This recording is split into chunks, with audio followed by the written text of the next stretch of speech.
Take a look at this really cool LABINVO paint mixer, Lab Vortex. This is used for mixing up test tubes. It's kind of like a tiny centrifuge, but it's really also used for mixing paints.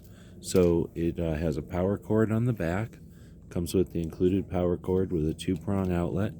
We'll just go ahead and plug that in.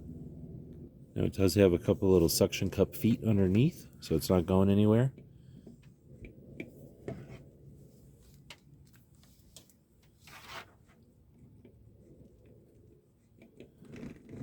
And all you got to do is push down in the center, and that'll get it to working.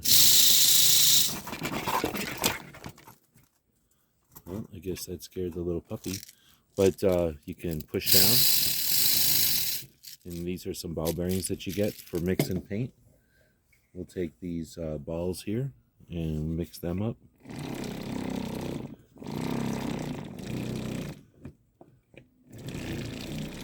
And that's just by pushing down into the center.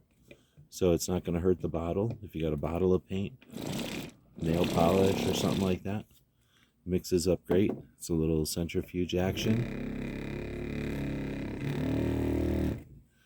Hope this helps. We'd like to thank them for sending us this one to check out. Great little unit.